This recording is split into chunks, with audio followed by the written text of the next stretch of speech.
Wonderful story of love. Tell it to me again. Wonderful story of love. With the immortal strain. Angels with rapture announce it. Shepherds with wonder receive it. Sinner, oh, won't you believe it? Wonderful story of love. Wonderful story of love. Wonderful story of love. Wonderful story of love. Wonderful story of love. Wonderful story of love. Though you are far away. Wonderful story of love. Still he doth call today. Calling from Calvary's mountain, down from the crystal bright fountain, e'en from the dawn of creation. Wonderful story of love. Wonderful story of love. All right, so let's just, I guess, start reading in verse 17 and read through about verse 25. The Lord spoke to Moses, saying, Speak to Aaron and to his sons and to all the sons of Israel, and say to them, Any man of the house of Israel or the aliens in Israel who presents his offering, whether it is any of their votive or any of their freewill offerings which they present to the Lord for burnt offering, for you to be accepted, it must be a male without defect from cattle, the sheep, or the goats. Whatever has a defect you shall not offer, for it will not be accepted for you. And when a man offers a sacrifice of peace offerings to the Lord to fulfill a special vow or for a freewill offering of the herd of the flock, it must be perfect to be accepted. There shall be no defect in it. Those that are blind, are fractured, are maimed, are having a running sore, are eczema, or scabs, you shall not offer to the Lord, nor make of them an offering by fire on the altar to the Lord. In respect to an ox or a lamb, which has an overgrown or stunted member, you may present it for a freewill offering. For a vow, it shall not be accepted. Also, anything with its testicles bruised or crushed or torn or cut, you shall not offer up to the Lord or sacrifice in your land, nor shall you accept any such from the hand of a foreigner or for offering as the food of your God, for their corruption is in them. They have a defect.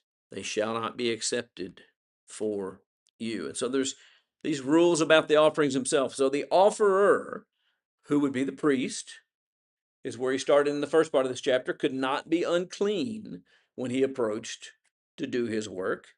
Now he talks about the sacrifice, what is offered. This applies, he says, to Israelites and to aliens in Israel. Who are the aliens in Israel?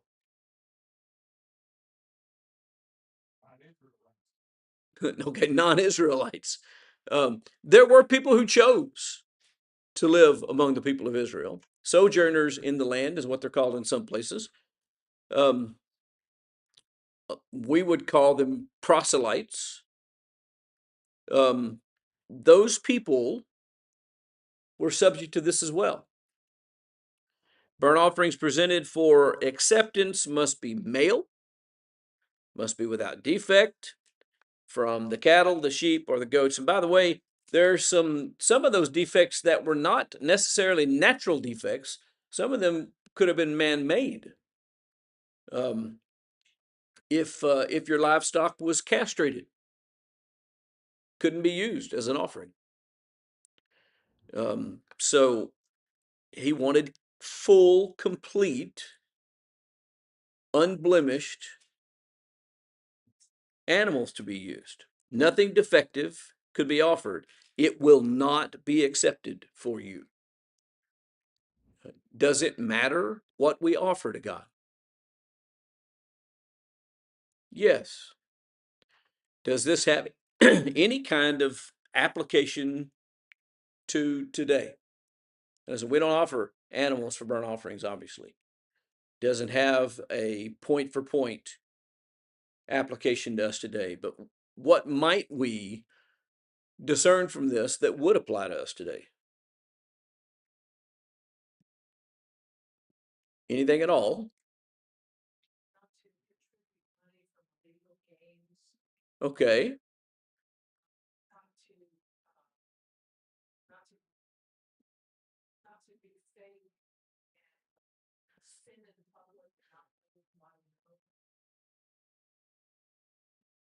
Okay, there's yeah. Okay, that's the first part of it, where the offerer needs to be undefiled. Now, what is offered also needs to be undefiled. So, who defined and set the parameters for what was acceptable?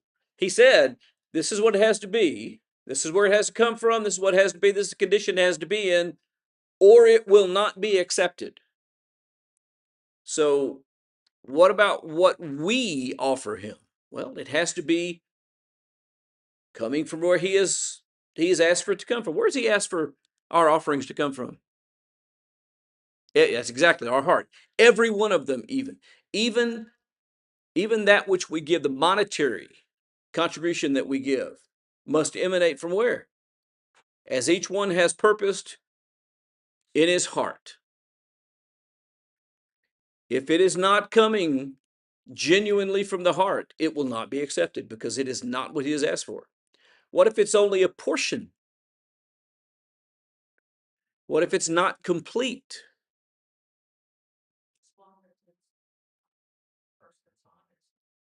Okay.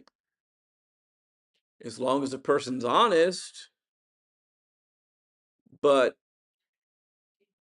yeah, okay, but I'm expanding beyond monetary gifts at this point. He's asked for, I hate to do this because I hate the 5 acts of worship little thing, but he's asked us to do several things in worship. Yes, ma'am. Okay, make melody in our hearts. So singing, and the praise of our lips, which would include more than I think singing. It would include singing, but it would include prayer as well, and praise and things like that. So we have those things that we can offer. We have the observance of the supper. We have the very fact that we assemble together for this purpose. If any of that is done in an incomplete fashion, half-heartedly, he says, look, if you got an animal and it's missing a limb, it's not okay. Can't be offered. Partial offerings are no offerings at all. Complete offerings is what he's looking for. Yes, sir. Peter called us a holy priesthood, a royal priesthood. And we don't offer our bodies as living sacrifices. Correct. 5 acts of worship. As a priest, which I am, the Bible calls me a priest because Jesus is our high priest. We offer sacrifice to our body. How do we perform that? And how does that take manifest or whatever? Right. Because by offering your body as a living sacrifice and renewing your mind by praying, Lord's Supper, and singing, correct? Yep. And so now, as a priest, as we talk about the priest here, I can't offer none of these things that aren't the way he designed it or wanted it to be, or how you call it, half-hearted. Right. And that's all correct. But let's take what you said at the beginning and actually expand it more fully. Okay, we're talking about the acts of worship that we engage in corporately. What about our life? That's what the passage in Romans is dealing with, to offer yourself as a living sacrifice, holy and acceptable. So we are priests, and so as priests, the first half of this chapter applies. We need to be what? We need to be clean in order to be able to function as a priest. And as priests, what are we offering? Ourselves as a holy sacrifice unto God. Say we shouldn't just pray when we come to assembly. Right. We shouldn't just sing when we come to assembly. And we shouldn't just be righteous when we come to the assembly. We should be righteous in our business dealings. We should be righteous and right and just toward people in our daily life. Be holy in church. Out in the world on a job, is it as easy? You understand what I'm saying? I understand exactly what you're saying. And that applies as well. If we are the sacrifice, we need to be a complete sacrifice. And in fact, that's the argument that's being made in Romans, to offer yourselves as a living sacrifice acceptable unto God. What is a sacrifice acceptable unto God? Well, we just read what was acceptable unto him. One that is not blemished, one that is whole and complete, not something that's missing, or that is, and he talked about some various ailments and things that might affect him. To be spotted, we're to be unspotted by the world, is the way it's put in the New Testament. In order for us to be a living sacrifice, for us to be the sacrifice, we have to keep ourselves unspotted. And if we become unclean, or if we become defiled by the world, we no longer can offer sacrifices or be the sacrifice until what? Until we're made clean. And how do we do that? The New Testament is pretty clear about that. How do we do that? Repent and come to him seeking forgiveness. So we have to keep all that in mind. This stuff has a purpose and has something applicable to us, things that we can learn from it. All right, verses 26 through 30. Some boundaries are set up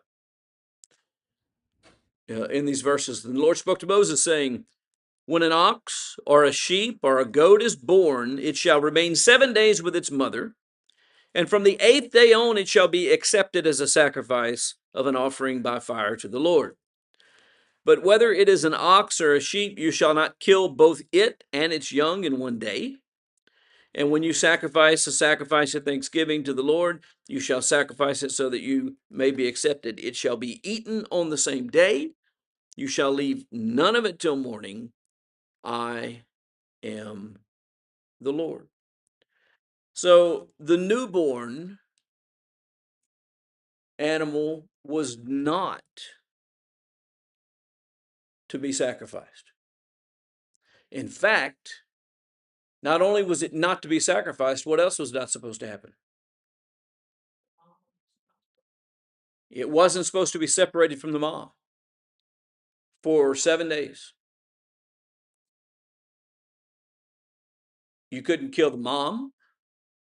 You couldn't kill the calf for 7 days. On the 8th day onward, it can be an acceptable sacrifice. Was there something magic about the 8th day?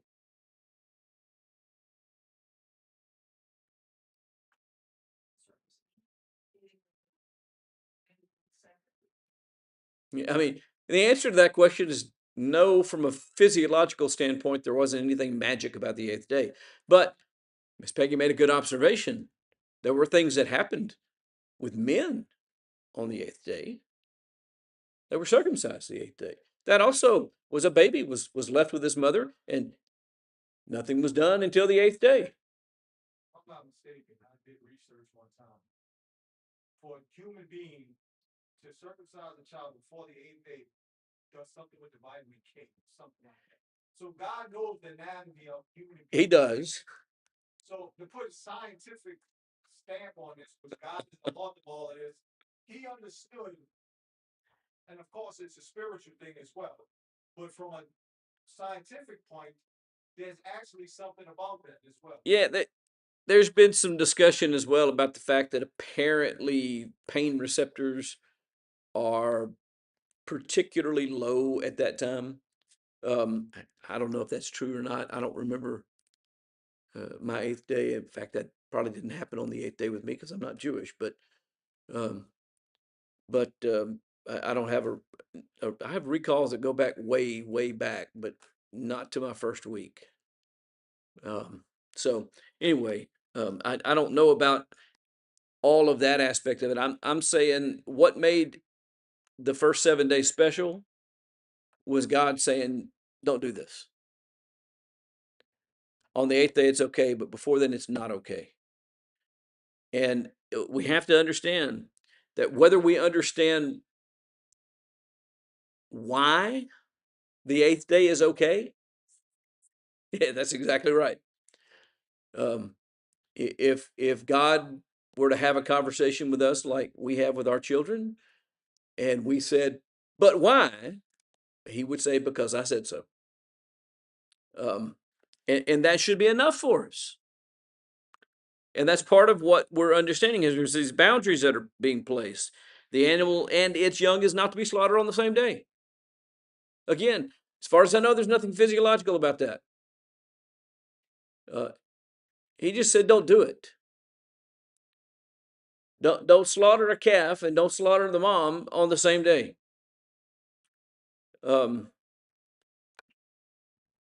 Verse 29, when you sacrifice a sacrifice of thanksgiving to the Lord, you shall sacrifice it so that you may be accepted. What does he mean? Well, in order for this to be accepted, you have to do it this way. If you don't follow these limitations and these rules, it will not be accepted. So when you offer a sacrifice, you must offer the sacrifice in a way that it will be accepted. So what does that mean? Well, it simply means this. If you're not doing it according to these rules, it's not a sacrifice. This interpretation says of your free will. Right. Well, he's talking about free will offerings. The Thanksgiving sacrifice has to be eaten on the same day. It cannot be left until morning. So this is an offering of thanksgiving to God. You're saying, Lord, we thank you for what you've done. He said, that's great. You eat it the day it's offered. You don't keep anything. Now, about that, there's some earlier instruction in this book that distinguish the Thanksgiving sacrifice from the vow and the free will offerings back in chapter 7. When we studied about these things back in chapter 7, and he broke down all of the different offerings, in which there were a number of them, there is a very clear distinction made about these offerings that he's talking about here. Chapter 7, verses 15 through 18. Get the right chapter. Now, as for the flesh of the sacrifice of the thanksgiving peace offerings, it shall be eaten on the day of the offering.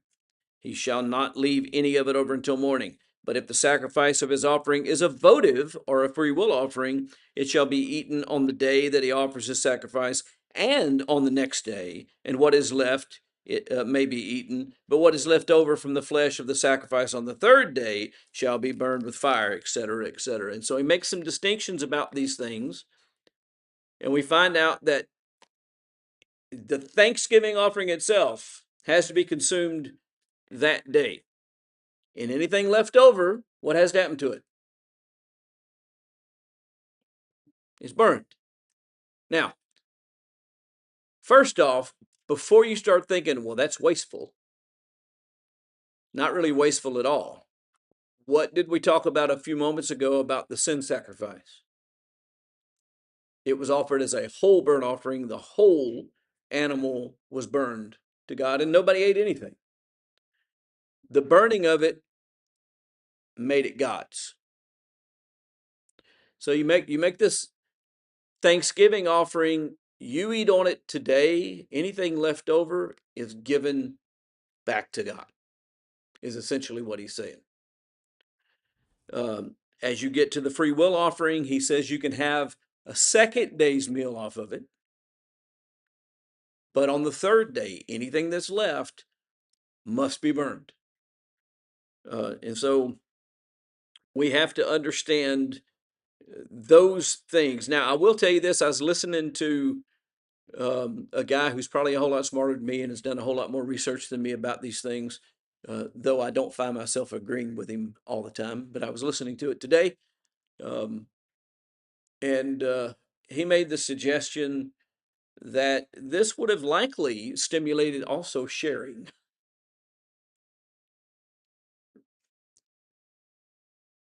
Sharing with your neighbor and extended family, having them come and eat, because you got to get rid of this stuff in a day or two, and anything that's left is going to be burned. So we might as well, yes.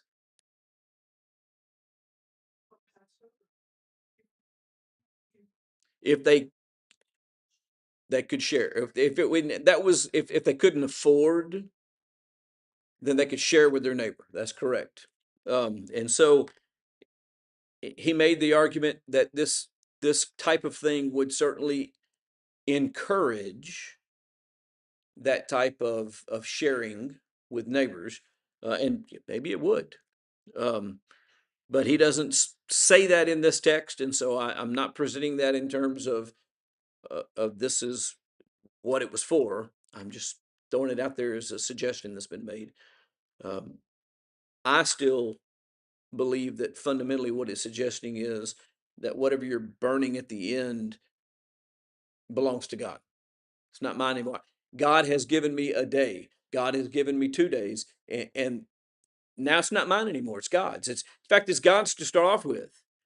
That's one of the reasons I'm offering it as a Thanksgiving offering. I'm thankful that God's provided these things for me. So I'm offering this Thanksgiving offering. It belongs to God. God says, okay, you can eat it, but you can only eat it for a day. And then after that, it's His. It goes back to Him. Remember when they brought the Darius with Caesar's inscription on the tax, on the money, I mean, Who does it belong to? What's it say?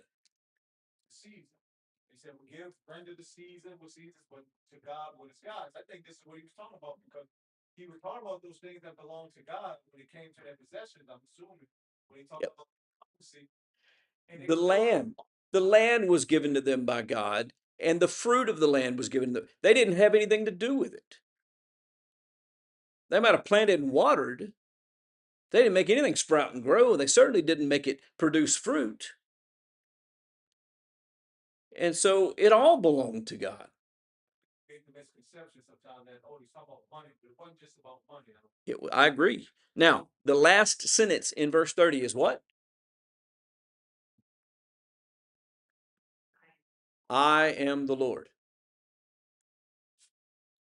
Now, think about that in connection. That's Leviticus 22 and verse 30. Think about that in connection with what you just said. Render unto Caesar's the things that are Caesar's, and render unto God the things that are I am the Lord. These things are mine. I get to dictate the parameters, the limitations, what is done, how it's done. Worship is still that way. God gets to dictate. Somebody tells us to break bread upon the first day of the week. He gets to dictate when we do it. When he tells us to lay by and store upon the first day of the week, he gets to dictate when we do it. What he says about that, for instance, the lay by and store thing, is this to be done upon the first day of the week, but that each person doing it must do what? Examine himself and purpose in his own heart what he's going to give. You notice God nowhere says to us, you must give X. He says to us what? You give to me whatever you purpose in your heart. God loves a cheerful. What if I give grudgingly? What if I give grudgingly? What if I give, and I give every Sunday, and maybe I'm even generous. Maybe I give a generous portion of what I have, and I drop it all in the plate, but I am grumpy about having to do it. Not happy. It's not accepted. Does me no good at all. It might be good, the fact that it can be used to serve some need, but it doesn't do me any good. See, that's more that half-hearted partial offering. And it's clear that he teaches us that we're to be generous in respect to those things. So he sets parameters, even at times saying, when are we at liberty to do it at other times? Mike, would you agree with this statement? Because I think this is a awesome lesson because it's really drawing my attention to the seriousness of how the priests were and how God, like, you brings our attention. But as us as Christians, do you think we sometimes want to be covered with grace all the time? Say, God knows my heart, so I can, we make excuses, but they had no opportunity to make excuses. And I think it's a terrible misunderstanding of the grace of God. And yes, I do think people think that way. Well, that's what grace is for. No, you don't understand grace. Grace was affected when God told us, this is what I want, this is how I want it given, this is what I want your attitude to be. Because if he hadn't told us any of those things, we wouldn't even know how to approach him. We wouldn't know where to find him. We'd have no idea what to do. And we'd end up doing the things that people in the world have done as they reach out and search for some divine being, and they end up offering their babies or their virgin daughters, trying the very best that they can to appease God. It's the grace of God that has told me, this is what I require of you. And he hadn't asked us to do any of those things. And what's amazing to me is the things that he's asked us to do. Well, it's kind of one of those Christian conundrums. Most everything he's asked us to do cost us nothing, but cost us everything.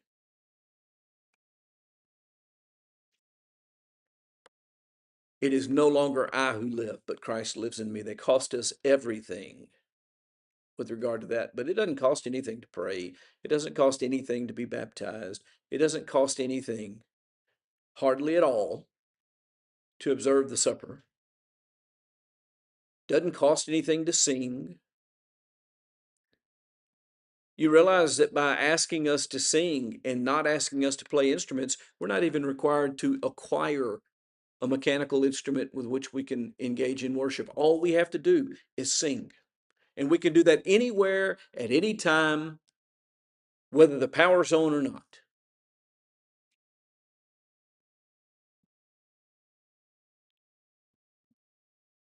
We use the fruit of the vine in the observance of the supper. You know what's unique about the fruit of the vine?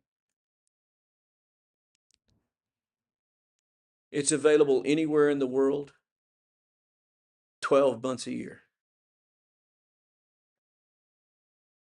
Interesting characteristic of grapes. They grow, some variety of grape grows almost anywhere. They can grow on the side of mountains without any soil, or they can grow in the desert. It's the nature of the plant. He's not asked us for something that's hard to get and therefore costs a lot of money. He didn't ask for the juice of asparagus, which takes 7 years to grow, or the juice of a pineapple, which takes years to come to fruition and actually bear fruit. No, a grape, which grow wild in this part of the world. I guess they do. Y'all got muscadines around here? We do in East Texas. Can't be that different. Got to have muscadines out here if you tramp around in the woods. They grow anywhere.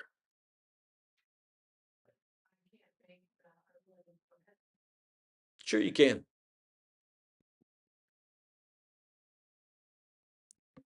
You get flour and oil. That's it. He said you could cook it in a pan, you can bake it in an oven, it doesn't matter how you cook it. But it's not a hard thing. It's not like making sourdough bread. It's not like making a souffle. It's really something that anybody can make. They acquire a small amount of flour and a small amount of oil. And how much do we need to use? So, I mean, just think about it. He hasn't asked for anything that really, and when it comes even to the one thing that actually does cost us financially, the laying by and store thing, he's asked us only to do what? To give according to our ability. And then, who gets to decide what our ability is? That's a loaded question, by the way.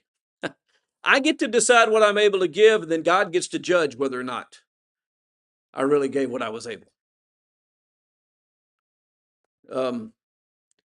Nothing that cost us much in this world, and yet it cost us everything.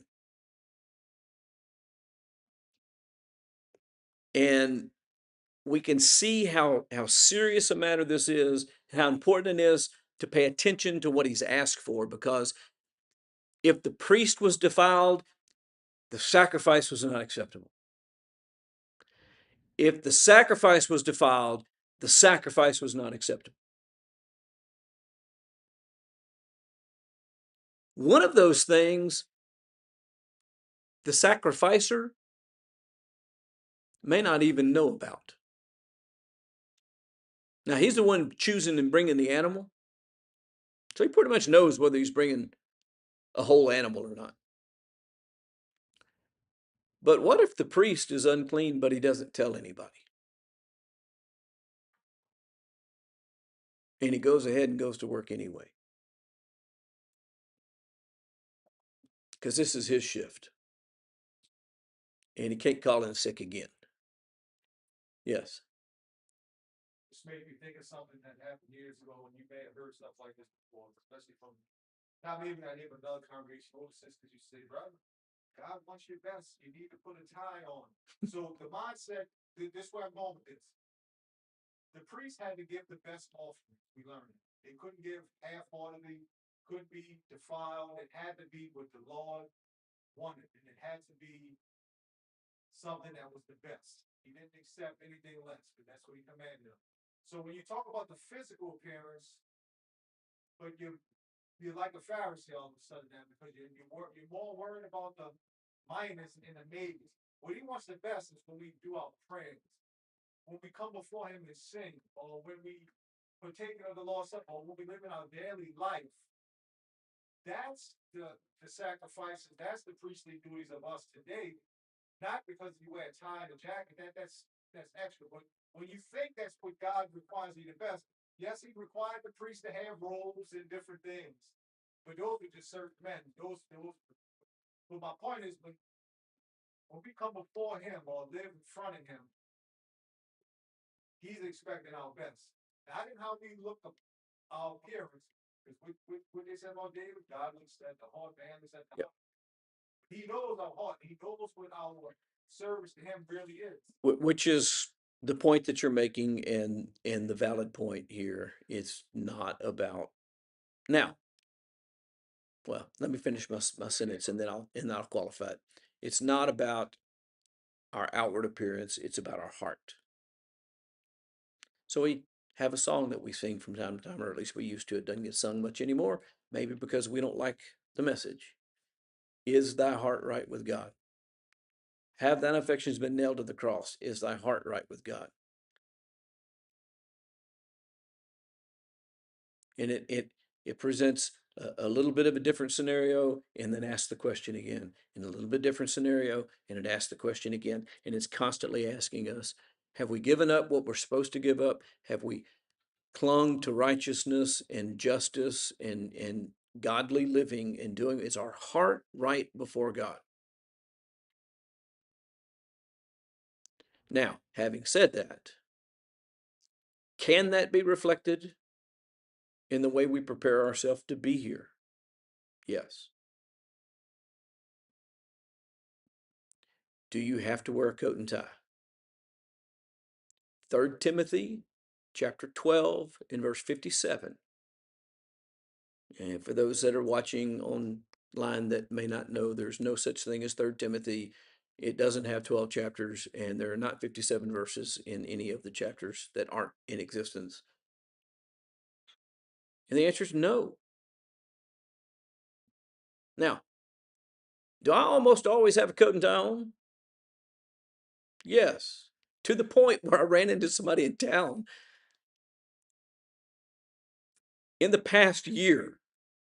So having been here for 20 years, I ran into somebody in town and they came up to me and said, I didn't recognize you without a suit on.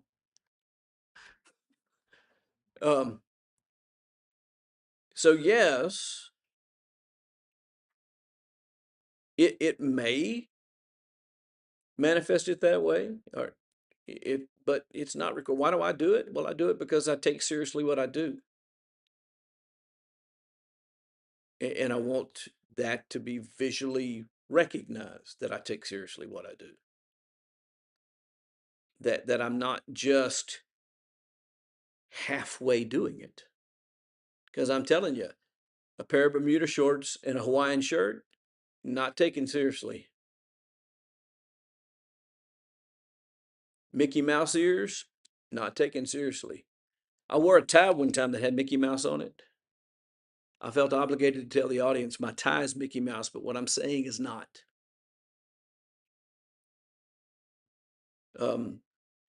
This is serious stuff. And it's teaching us, the whole thing this book is teaching us is how we can draw near to God, how we can approach God. There's not anything more important than we can learn than how we can approach God. All right. I haven't actually finished. There's 31, 32, and 33 left. I'm going to leave those 3 verses to your own work. And next time we are going to get into chapter 23, which I anticipated we might get into today, and we didn't.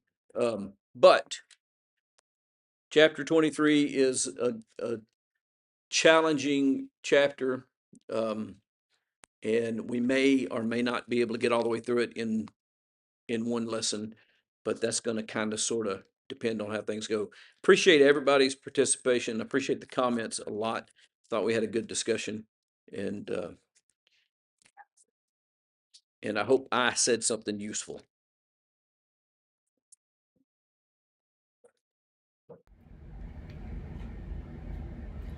Wonderful story of love, tell it to me again. Wonderful story of love, with the immortal strain. Angels with rapture announce it, shepherds with wonder receive it. Sinner, oh, won't you believe it? Wonderful story of love.